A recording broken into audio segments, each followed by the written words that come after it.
Le decíamos que vamos a conversar del comienzo de cursos, pero centrándonos en la realidad, en los desafíos, por qué no decirlo, que tiene la educación de colegios privados aquí en el Uruguay. Estamos recibiendo a Alejandro Di Lorenzi, es presidente de la Asociación de Colegios Privados de nuestro país. Alejandro, ¿cómo estás? Gracias por venir. Bien, un gusto. Muchas gracias a ustedes por la invitación. Decía que en la previa, en producción, pensábamos sobre el comienzo de cursos y cómo abordar realidades que a veces los medios no reflejamos tanto.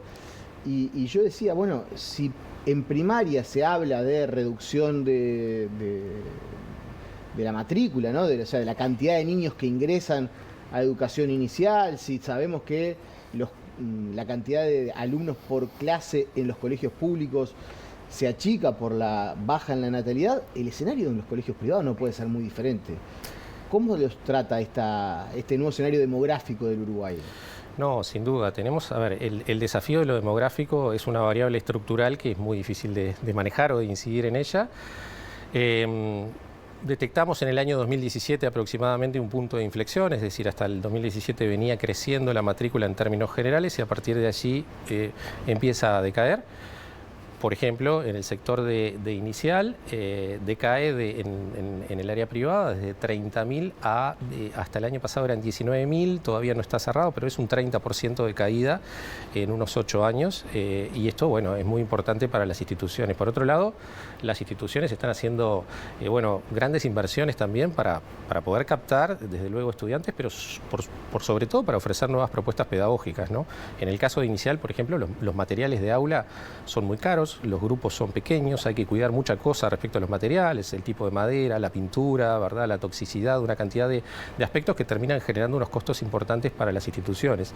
Y bueno, en el caso de primaria se ha mantenido una matrícula relativamente estable, en el caso de los privados hablamos de unos 52.000-53.000 estudiantes, y en secundaria es donde hemos crecido un poquitito, aunque parezca extraño, pero bueno, sí, hoy andamos por los 42.000, todavía no está cerrado, quizá 43.000 estudiantes en ambos ciclos de secundaria. Ahora sí divisan claramente que si la matrícula de inicial se redujo, seguramente eso se pueda trasladar en los próximos años a primaria y a secundaria eventualmente. Sin duda, nos estamos un poco preparando para eso, ¿no? Creo que hay una incertidumbre bastante grande. Ojalá ese corrimiento no sea lineal y ojalá a nivel de país haya algún tipo de política demográfica que pueda dar cambio a esto, pero no va a ser muy rápido. Y bueno, y hay muchas variables además para explicar lo demográfico, ¿no? Que tenemos por un lado baja de la natalidad y por otro lado hay cierto corrimiento también de algunas familias, de algunos sectores en un corredor que podemos denominar hacia el este, ¿verdad? Desde Montevideo hacia el este, y eso, bueno, también ha traído en Montevideo y el área metropolitana algunas bajas en la matrícula, ¿no? O sea, digamos, la gente que se ha mudado a Ciudad de la Costa, a Maldonado, ha llevado a que menos colegios de Montevideo, muchos de ellos llevaban a sus hijos a educación privada, y que esos hijos ahora estén en colegios de Canelones o Maldonado, por ejemplo. A ver, sí ha habido un corrimiento, no es exactamente proporcional a la migración hacia el este, porque muchas familias en realidad se mantienen fieles a sus instituciones de origen y creo que por ahí viene un poco la apuesta de las instituciones en cuanto a ser creativas, fidelizar a sus estudiantes, fidelizar a las familias también para que continúen manteniéndose. A pesar de que muchas familias se han mudado, quizá no, lo laboral todavía tienen que venir a Montevideo, entonces, bueno, siguen esos estudiantes estando en instituciones incluso céntricas de Montevideo, ¿verdad?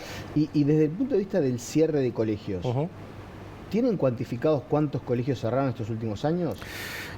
A ver, a partir del año 2020, bueno, se dio una situación muy particular, ¿no?, vinculado a la pandemia. Hubo varios colegios que realmente quedaron con una situación muy precaria en varios temas vinculados a lo financiero, pero también vinculados a la propuesta pedagógica después de la pandemia y bueno, empezaron a titubear. Pero sí, hay aproximadamente unos 12 colegios que cierran a partir del año 2020 en distintos sectores por distintos motivos, ¿no? Algunos de ellos eran muy pequeños, otros quizá no tanto, pero bueno, el cierre de un colegio siempre es preocupante por las familias, por los estudiantes, por supuesto por lo laboral de los trabajadores, pero por sobre todo porque se cierra una comunidad, ¿no? Un colegio es una comunidad y algunas de estas comunidades tenían más de 100 años, ¿no?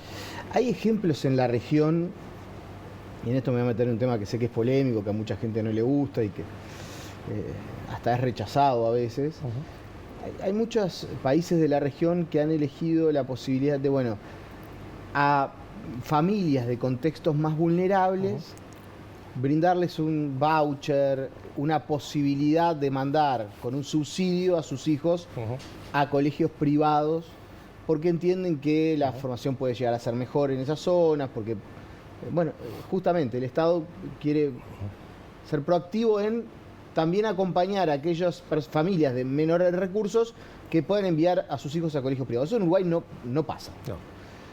¿Ustedes creen que es momento que el sistema político empiece a debatir algo de esas características? A ver, ya se ha debatido esto desde el punto de vista de lo pedagógico, pero también de lo financiero. No ha tenido demasiados buenos resultados en esos países. Chile es uno de ellos, por ejemplo. En el caso de Uruguay, lo que sí existen es algunos colegios en algunas zonas de Montevideo que no tienen matrícula, pero son de gestión privada y obtienen fondos de distintos lugares, ¿verdad? Y empresas, donaciones, fundaciones, etcétera. Este tema de los bonos o de los vouchers se ha discutido. Últimamente no ha estado sobre la escena, digamos, de la discusión política.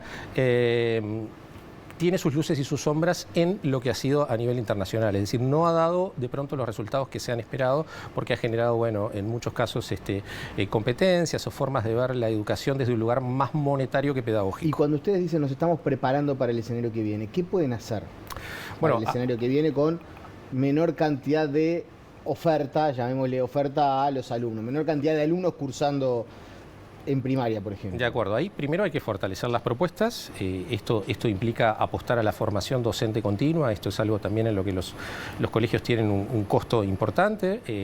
Eso por un lado. Por otro lado hay que también apelar a la creatividad, ¿no? Estamos en momentos de inteligencia artificial. Esto nos trae una incertidumbre bastante importante, pero también nos puede traer soluciones desde lo pedagógico e incluso en lo que tiene que ver con la gestión, ¿no? La gestión del aula, la gestión de los colegios, la forma en que los estudiantes aprenden.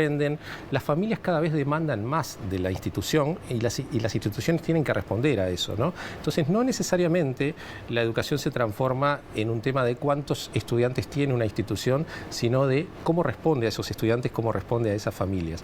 Creo que la creatividad puede ser importante. Han habido casos en otros países, por ejemplo, donde también hay problemas demográficos, de fusión entre instituciones distintas que de pronto tenían una propuesta pedagógica similar, y eso hace que la gestión sea mucho más amigable. En el Uruguay ha sucedido con clubes, ¿verdad? Deportivos, y han podido salir adelante porque están de pronto en la misma zona. Eso puede ser parte de la solución creativa en la gestión que hay que ponerle. Yo creo que hay que incorporar la inteligencia artificial en muchos aspectos de la educación, que nos va a traer una cantidad de beneficios. Hay que incorporarla con cautela, también, con mucha cautela, porque esto tiene una dimensión pedagógica que no hay que descuidar, desde luego. Pero bueno, creo que la creatividad puede ser algo muy importante para que las instituciones apuesten allí, ¿no? La variable de natalidad no la podemos manejar por el momento realmente. Sí, las instituciones tienen que tratar de fidelizar a las familias que tienen, ¿no? Y eso es muy importante. Ahora, leía un trabajo donde decía que en Uruguay, por lo menos desde el punto de vista de los resultados educativos, en algunas pruebas como las aristas, no hay demasiada diferencia en los resultados entre un colegio privado y un colegio público, de acuerdo a la zona. Influye más el contexto del alumno, la familia, el lugar donde nació, el tipo de sociedad de la cual está rodeado, el ecosistema de ese niño, que si va a un colegio público o a un colegio privado.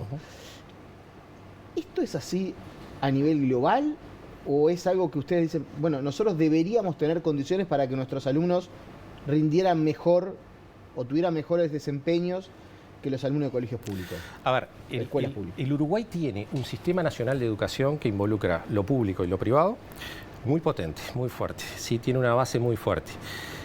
En las pruebas estandarizadas que se dan, tanto en PISA como en las pruebas aristas, una de las variables que más influye en los rendimientos es lo que se conoce como el capital cultural de las familias, es decir, la formación que tienen las familias, que a veces está asociada a su clase social, a veces no exactamente, pero sí el capital social de lo que circula, qué cantidad de libros que circulan en la casa, cantidad de dispositivos electrónicos, cantidad de información que circula en la casa. Esta es una variable muy importante sobre la que los colegios pueden trabajar. ¿Cómo pueden trabajar? Con la comunidad, con la familia, ¿no?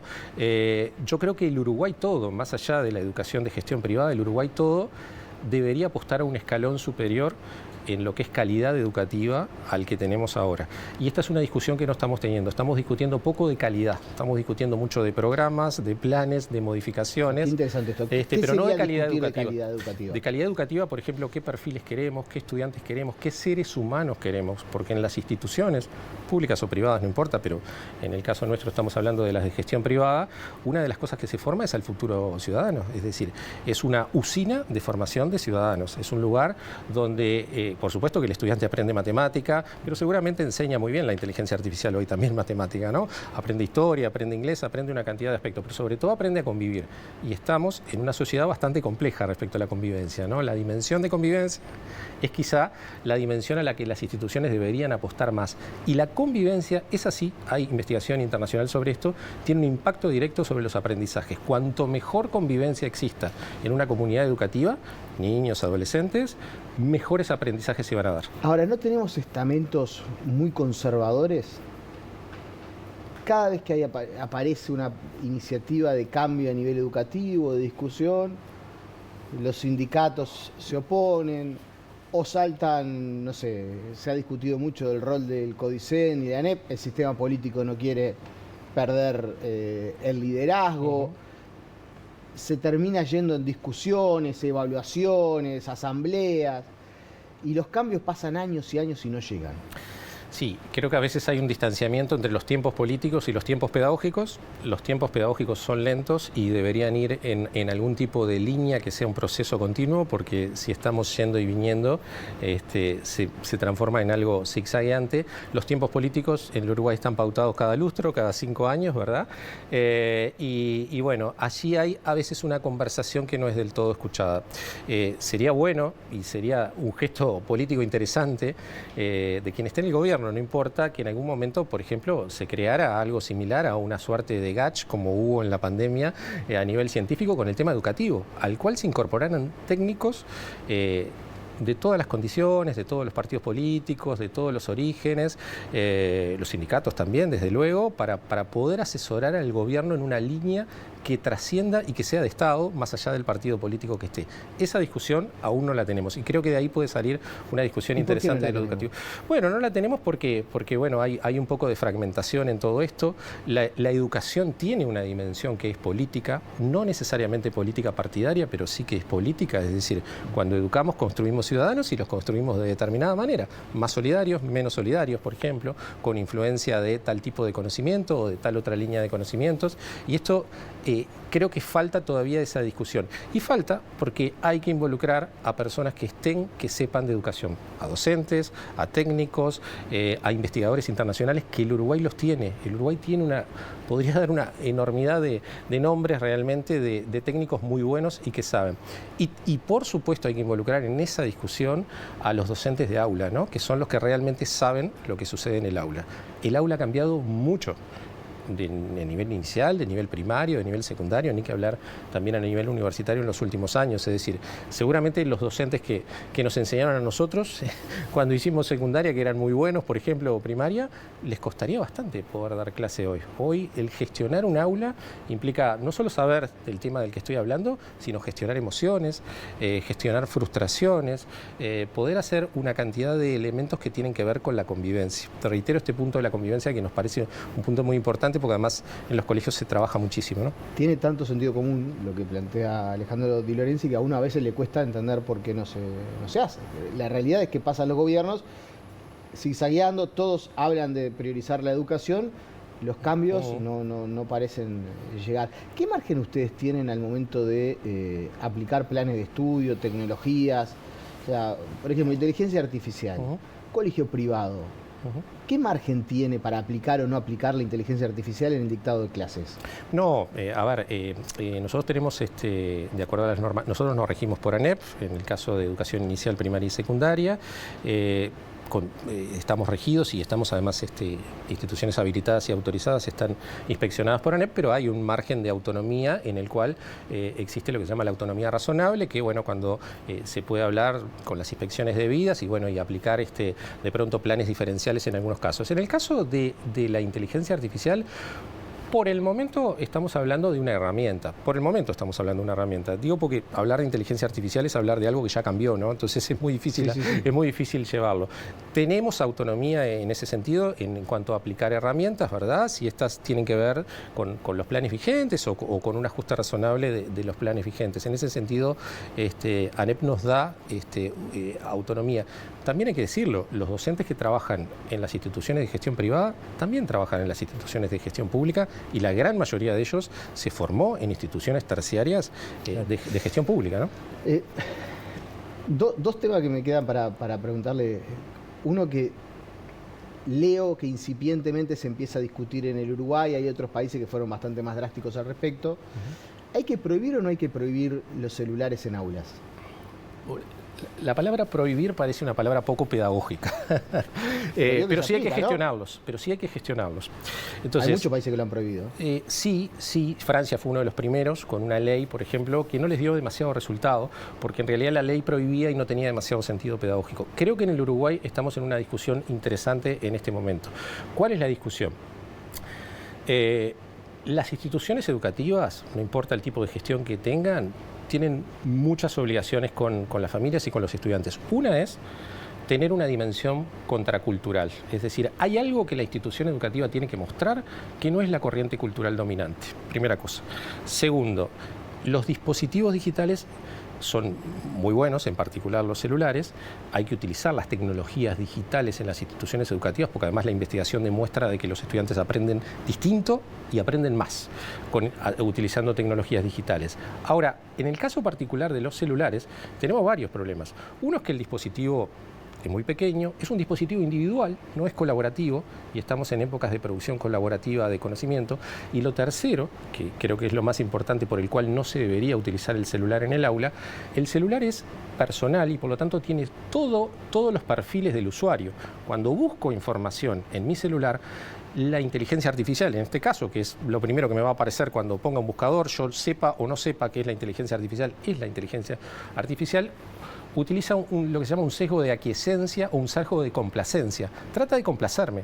La inteligencia artificial no trata de contradecirme, no trata de tener una discusión conmigo, no trata de brindarme nueva información, trata de complacerme porque ya conoce el perfil del usuario. Por lo tanto, toda la información que yo reciba a través de inteligencia artificial va a estar sesgada para ese usuario. Creo que este es un argumento muy fuerte para decir el celular en realidad está haciendo mucho más de lo que yo quiero que de lo nuevo que debería aprender o de lo que debería saber. Hay otros dispositivos, tablets, laptops u otros que son colaborativos y pueden trabajar grupos de 2, 3, 4 estudiantes. Y eso es lo que tenemos que hacer en las aulas. Usted decía, hoy por hoy los niños y los jóvenes aprenden distinto y aprenden más. Y el otro día leía que en Suecia están obligando nuevamente a que se escriba manuscrito, se utilice libro de papel, porque entendían que hay una parte del desarrollo cognitivo que si uno abandona la escritura a mano, abandona el papel y la hoja, abandona el libro de texto, se pierde. ¿Es pendular esto? O sea, ¿vamos a pasar por eso? Yo creo que sí. A ver, buena parte del desarrollo del cerebro humano está vinculado a la escritura, ¿no? Es decir,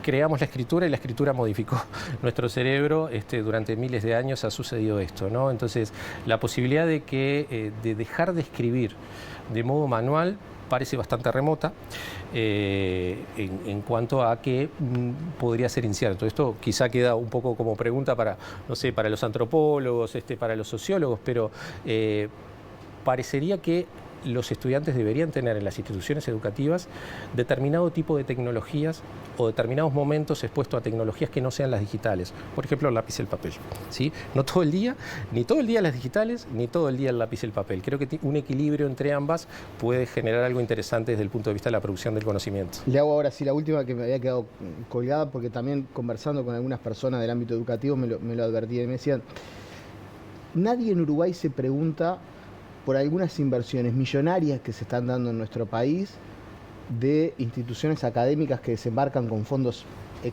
extranjeros, algunos de origen hasta desconocido, que instalan grandes infraestructuras educativas, que se despliegan en lugares con inversiones que son imposible de recuperar monetariamente en el Uruguay. ¿A ustedes les preocupa eso? A ver, no todos los colegios privados en Uruguay, hay dos asociaciones, una que es de colegios católicos y la nuestra que es, bueno, de todos los colegios, sean o no confesionales, de todo el resto. Hay algunos colegios que no están asociados a ninguna de estas dos asociaciones de colegios. Si nos preocupa, también sabemos que hay muchos controles en el Uruguay, controles del Banco Central, nosotros hemos estado reunidos con el Banco Central, controles de ANEP, por supuesto, ANEP habilita o no habilita, desde el punto de vista de lo pedagógico y también desde el punto de vista de la seguridad, controles del Ministerio de Cultura. Creo que el Uruguay es un país con una cantidad importante de controles en este sentido, entonces... O sea, ¿les preocupa el punto que llegaron a planteárselo a las autoridades, pero cuando conversaron se quedaron tranquilos? En realidad no llegamos a plantearlo. La conversación surge a partir de otros temas que nos plantea el Banco Central, pero sabemos que están los controles en este sentido, ¿no? Y cuando una institución brinda un curso es porque ese curso fue habilitado y esa institución fue habilitada y está saneada. Por ejemplo, los colegios, las cuotas a partir de determinado monto, hay que rendir cuentas a la DGI, bueno, y hay una cantidad de información cruzada que requiere la DGI de cómo se pagan esas cuotas, etcétera, y esto nos parece que forma parte de la transparencia que tiene que suceder en un país, ¿no? Alejandro Di Lorenzi, un verdadero placer el gusto es mío. Y bueno, no falta oportunidad para que volvamos a invitarlo. Muchas gracias, bueno, y vamos por toda la alegría de este comienzo de año. Es así. Y para los padres un poquito de alivio también. Porque el niño, las vacaciones es lindo, disfrutable, pero también hay veces que uno se queda sin tarea ya para encomendarle. Es así. Tiene que haber un complemento. Muchas gracias. Gracias a ustedes. Hacemos la pausa y seguimos con más aquí en BTV.